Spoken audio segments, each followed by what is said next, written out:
तो गाइस देख सकते हो इधर ये रेस्टोरेंट का नाम है। इधर हम लोग लंच करने के लिए आए हैं। ये आज हम लोग का लंच पॉइंट है। तो चलो अंदर जाके इंटीरियर दिखाते हैं। Kolhapuri so I will taste it. Nice लेकिन नमक लिटिल बिट कम लेस। दाल नॉर्मल येलो दाल अच्छी है, मस्त एकदम घर की याद दिला रही है दाल।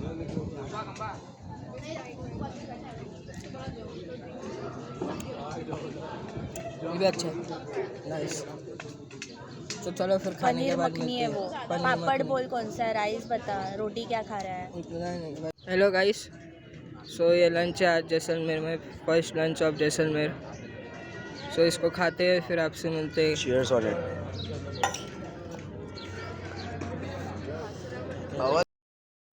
हाय गाइस, तो हम लोग डेड विलेज में आए हैं। ये देख सकते हो ये पूरा डेड विलेज।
बीच में नहीं बोलेगा कोई।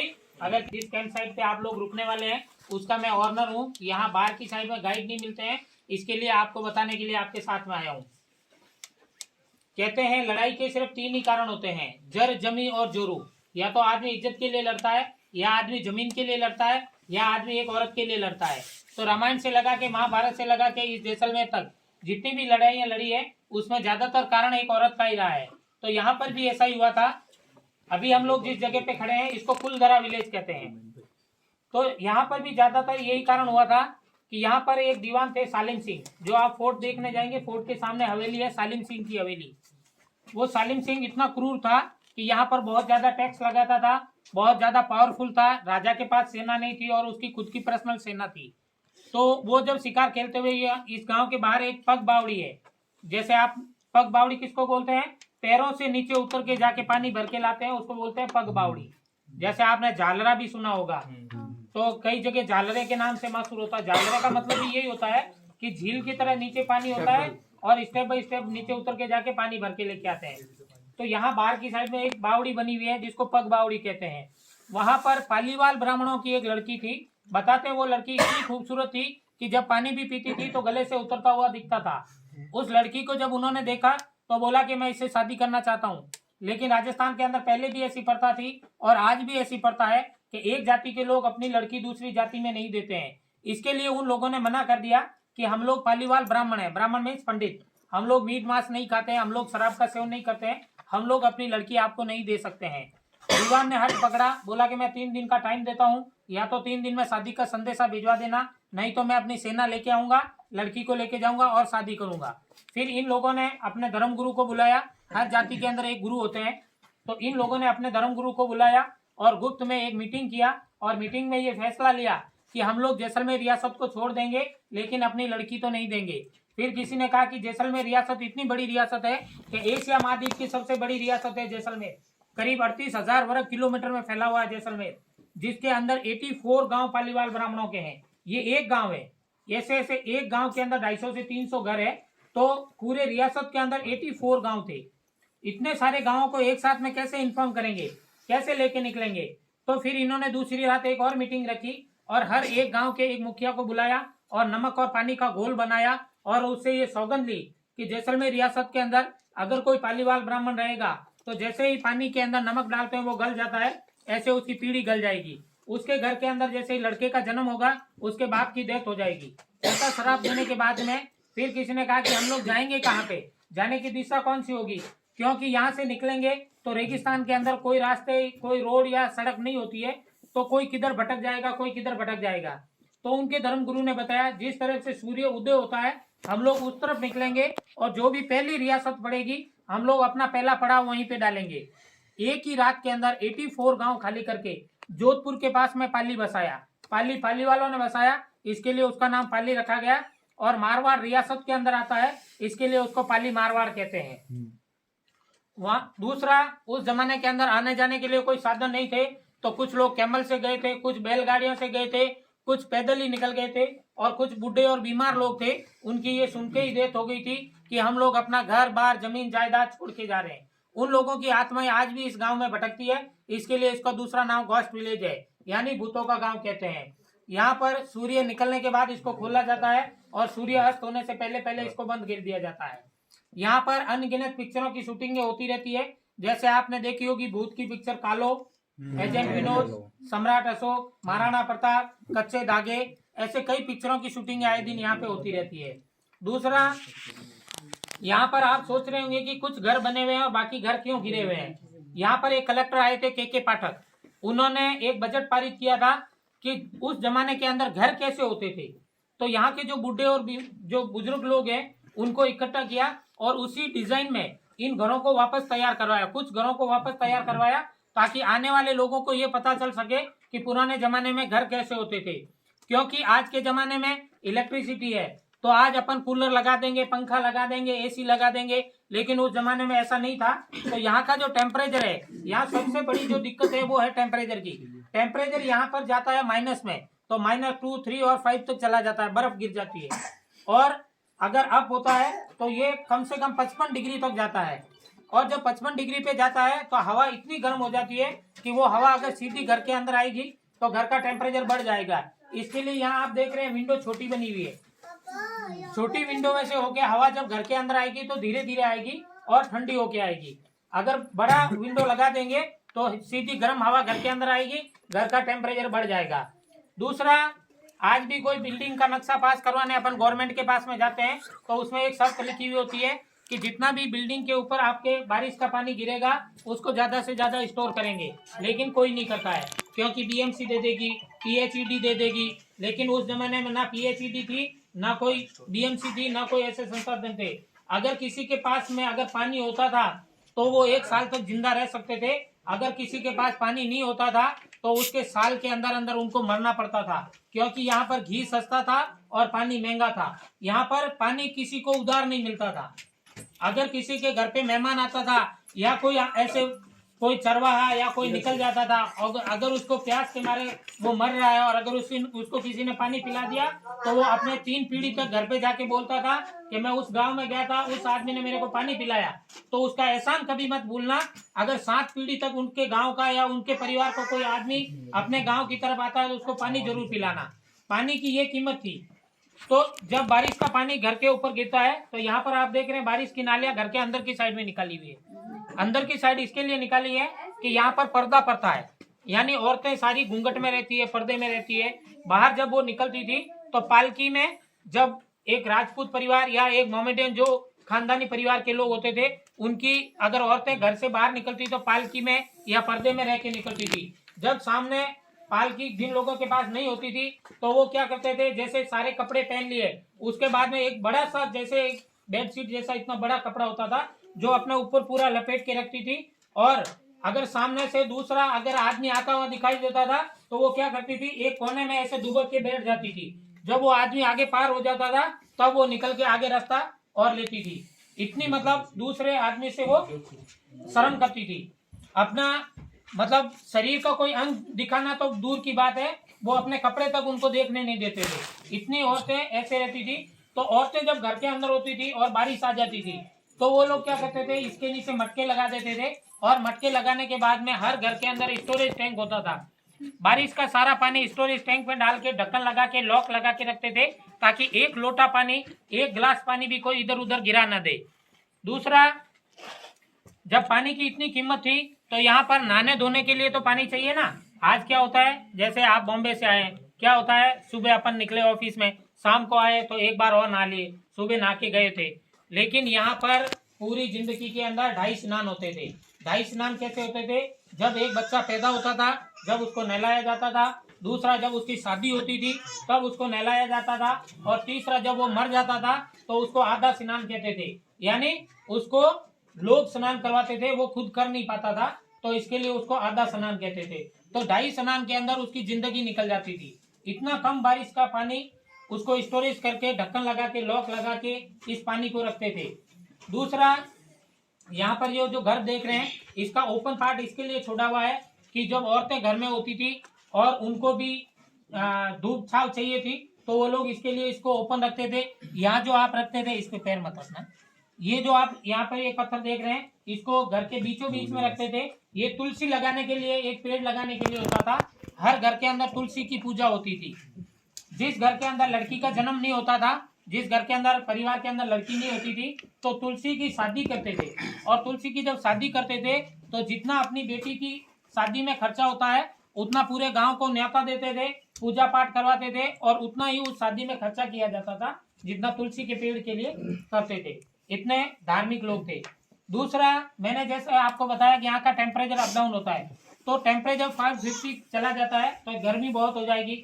इन घरों को वातानुकूलित इसके लिए बनाया गया। यहाँ पर आप देख रहे हैं लकड़ी की छत बनी हुई है। लकड़ी की छत बनाने के बाद में उसके ऊपर एक घास की लेयर लगाई हुई है। उसके बाद में जो तालाब की चिकनी मिट्टी होती है वो 1 फीट तक भरी हुई है, और उसके ऊपर जो गाय का गोबर होता है उसको और चिकनी मिट्टी को मिला के एक लेप लगाया हुआ है ताकि ये गर्मी में ठंडा रहेगा और ठंडे में गर्म रहेगा। दूसरा, यहाँ पर आप देख रहे हैं घर के 2 पार्ट बने हुए, एक बाहर का पार्ट है, एक अंदर का पार्ट है। तो यहाँ पर पर्दा पड़ता थी तो यहाँ पे पर्दा लग जाता था। इसके बाहर से इसके आगे जेंट्स मेहमान को आना मना होता था। घर का सदस्य आ सकता था, जेंट्स मेहमान अगर आता था तो राइट में जो रूम बना हुआ है वहां उसको रुकने के लिए जगह दी जाती थी। और आज के जमाने में जैसे कार और बाइक चोरी हो जाती है, उस जमाने में ऊंट और घोड़ा चोरी ना हो इसके लिए उसको बांधने के लिए जगह अंदर की साइड में दी जाती थी। और जब बाहर से जेंट्स मेहमान आ जाता था, औरतें घर में अकेली होती थी, अगर उनको खाने पीने के लिए कोई चीज देनी होती थी तो यहाँ पर 2 विंडो बनी हुई है। देखो आप, एक विंडो ओपन है, एक विंडो क्लोज बनी हुई है दरवाजे के दोनों तरफ। ओपन विंडो में उनके खाने पीने के लिए चीज रखने के बाद में जो इधर का विंडो है उसमें 2 पत्थर रखे हुए होते थे, एक बड़ा पत्थर होता था, एक छोटा पत्थर होता था। वो वहां पे आके औरत यहाँ से टक टक की आवाज लगाती थी, तभी मेहमान को पता चलता था कि मेरे खाने पीने के लिए कुछ रखा हुआ है, तो वो उस विंडो में से आके खाने पीने की चीजें ले लेता था। आज के जो रूल्स है, रेगुलेशन है, जो यातायात के साधन है, उसके अनुसार वो लोग इस सोच रखते थे कि आज के जमाने में जैसे बाहर के देशों में आप जाएंगे, कार खरीदने जाएंगे तो पहले कंपनी के लोग आपके घर पे आएंगे और देखेंगे कि प्रॉपर पार्किंग है या नहीं है। अगर प्रॉपर पार्किंग होगा तो आपका रजिस्ट्रेशन होगा, अन्यथा नहीं होगा। तो उस जमाने के अंदर भी ये लोगों ने, ये आज के जमाने में जैसे किसी के बच्चे अगर मर्सिडीज में बैठ के घूमते हैं तो कोई नहीं देखता है, उस जमाने में अगर किसी के बच्चे बैलगाड़ी में बैठ के घूमते थे तो ये पता चलता था कि ये इस इलाके का सबसे पैसे वाला आदमी है जिसके बच्चे बैलगाड़ी में बैठ के घूम रहे हैं, यानी इसके घर पे बैलगाड़ी है। तो बैलगाड़ी के लिए भी वो लोग पार्किंग बनाते थे, ऐसे ही नहीं छोड़ देते थे रोड के ऊपर, क्योंकि आज अपन क्या करते हैं, जहाँ जगह मिल गई वहाँ कार पार्किंग कर दिया। उस जमाने के अंदर भी लोग ये सोच रखते थे कि बाहर आप जाएंगे तो लेफ्ट साइड के अंदर बैलगाड़ी के लिए पार्किंग है, प्रॉपर पार्किंग की हुई है, उसके अंदर बैलगाड़ी छोड़ी हुई है, तो वो भी उस जमाने की छोड़ी हुई है। तो इस तरीके से यहाँ पे इन लोगों ने अपने घर बनाए, अपने रहने के लिए ये सिस्टम बनाया। और दूसरा, इस रेगिस्तान के अंदर, राजस्थान के मारवाड़ के अंदर सबसे ज्यादा सोना और चांदी पहना जाता है। यानी यहाँ पर अगर एक लड़की की विदाई होती है मिडिल परिवार के अंदर तो कम से कम 30 से 40 तोला सोना और 1.25 किलो चांदी पहनाई जाती है जब एक लड़की की विदाई होती है। इतना जब सोना और चांदी पहना जाता था तो यहाँ पर चोर डाकू और लुटेरे भी बहुत होते थे। तो उस जमाने में ना बैंक थे ना लॉकर थे। उस जमाने में उन लोगों ने अपने तरीके से अपने लॉकर बनाए। वो जो रूम आप देखने जाएंगे, उस रूम के अंदर एक तहखाना बना हुआ है, एक अंडरग्राउंड बना हुआ है, जिसके अंदर अपना कीमती सामान रखने के बाद में उसके ऊपर एक बड़ा सा पत्थर लगा के पूरा आंगन एक जैसा लिपाई कर देते थे, ताकि बाहर से चोर डाकू और लुटेरे आए उनको ये ना मालूम पड़ सके कि पुनः ये घर में कीमती सामान कहाँ पे रखा हुआ है। दूसरा, उसका दरवाजा छोटा बना हुआ है। छोटा दरवाजा इसके लिए बनाते थे कि चोर डाकू और लुटेरे होते थे, वो जंगली लोग होते थे, उनकी हाइट पर्सनैलिटी बहुत ज्यादा होती थी, 7 से 8 फीट उनकी हाइट होती थी। तो अगर वो दौड़ के सीधा घर के अंदर न घुस जाए, इसके लिए कोई होता था दरवाजा छोटा बनाते थे। छोटा दरवाजा बना के उसके रूम के अंदर जब गांव के ऊपर चोर डाकू और लुटेरों का हमला होता था, तो गांव जो घर का ताकतवर आदमी होता था वो तलवार लेके रूम के अंदर की साइड में खड़ा हो जाता था और इस विंडो में से देखता रहता था कि बाहर से जैसे ही कोई डाकू या चोर घुसने के लिए वहां पे आएगा, जैसे दरवाजा छोटा होने के कारण उसको सिर झुकाना पड़ेगा। सिर झुका के वो जैसे ही घर में घुसने की कोशिश करता था, वो आदमी उसका सिर काट लेता था। तो एक ही आदमी कई लोगों के सिर काट के अपने धन की और अपने घर की रक्षा करता था। ऐसे करके इन लोगों ने उस जमाने के अंदर, जो आज के इंजीनियर है उससे भी ज्यादा वो लोग मतलब दिमाग वाले थे, क्योंकि कहते हैं आवश्यकता आविष्कार की जर्नी है। जैसे जैसे आवश्यकता होती जाती है वैसे आविष्कार होते जाते हैं। तो ऐसे उन लोगों ने आविष्कार किए और ये लोग बहुत ही धनी लोग थे, बहुत ही पैसे वाले लोग थे, क्योंकि इंडिया के अंदर सबसे पहले जो व्यापार हुआ था वो यहाँ से पाकिस्तान, अफगानिस्तान, ईरान, इराक और दुबई, तो यहाँ से ये जो कनेक्शन है सीधा दुबई तक है। तो सबसे पहले जो व्यापार हुआ था वो कैमल सफारी के ऊपर हुआ था। कैमल जो लोग लेके जाते थे, कैमल के ऊपर एक ही व्यापारी के साथ में 400-400, 500-500 कैमल होते थे और उन कैमलों के ऊपर सारा सामान लाद के वो इसी सिल्क रूट से होते हुए इंडिया के अंदर सबसे ज्यादा व्यापार करते थे। और उनका पहला मोल भाव जैसलमेर के अंदर होता था। इसके लिए जैसलमेर का जो पुराना नाम है वो भावनगर है। भावनगर इसके लिए कहते थे कि जितना भी सामान इंडिया के अंदर आता था उसका ज्यादातर मोल भाव यहीं पे होता था, क्योंकि पहले इंडिया और पाकिस्तान तो एक था, लेकिन बॉर्डर अफगानिस्तान से लगता था। तो यहाँ आने के बाद में इनके मोल भाव, कौन सा सामान कितने भाव में कहाँ पे बिकेगा, इसके अनुसार यहाँ पे उसका मोल भाव होता था। और यहाँ पे टैक्स चुकाने के बाद में वो लोग आगे निकल जाते थे। आज का जो किलोमीटर है वो लोग दिशा कैसे मालूम करते थे?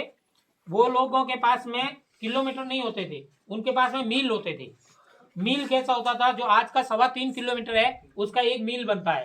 तो उन लोगों का एक फिक्स होता था कि आज 15 मील चलना है, 15 मील चलने के बाद में पड़ाव डालना है। तो वो लोग पहले से डिसाइड होता था कि 15 मील चलने के बाद में जहाँ पे पड़ाव आएगा, क्योंकि सबके पास में नक्शा होता था, उसके अनुसार वो चलते थे। तो जहाँ पर 15 मील के बाद में जहाँ पड़ाव डालेंगे वहां पे पानी का स्रोत होता था, यानी पानी का कोई ना कोई चश्मा है, उसकी जगह ही उनका पड़ाव होता था। रात को वो कैमल के ऊपर से सारा सामान नीचे उतार देते थे, कैमल को खाना खिलाते थे, रात को उनको चारा खिला के रात को रख देते थे। सुबह होने के बाद में उनके ऊपर सारा सामान लाद के और वो लोग आगे निकल जाते थे। तो इसी रूट से सारा इंडिया के अंदर व्यापार होता था। सबसे पहले जो व्यापार हुआ वो मसालों का व्यापार हुआ था, फिर कपड़े का व्यापार हुआ, फिर इलेक्ट्रॉनिक आइटम्स का सामान हुआ था, उसके बाद में फिर हीरे जवाहरात हुए, सोना चांदी हुआ, फिर कुछ लोगों ने हेरोइन की तस्करी शुरू कर दी, तो कुछ लोगों ने हथियारों की तस्करी शुरू कर दी। 95 के अंदर इस बॉर्डर को बंद कर दिया गया, सील कर दिया गया। थैंक यू, धन्यवाद।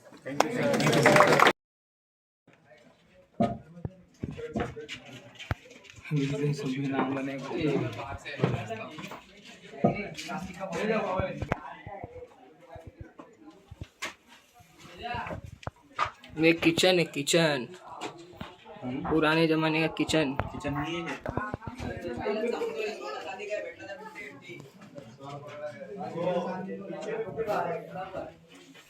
हात आहे ना मी द्यायला. अरे मला वरती द्यायला हात नाही देणार कोण. क्या है क्या नीचे? सोना वसा रखते थे ना वो. अच्छा जा अंदर जा. नहीं बाबा, अरे अंदर जा ना ब्रो. नहीं आला भाई, सरांनी सांगितलं इधर सोना वाला रखते थे वो है। अरे काय डेट कुछ भी मामूली चीज या सोना पैसा वैसा सब कुछ इसके अंदर रखा जाता था।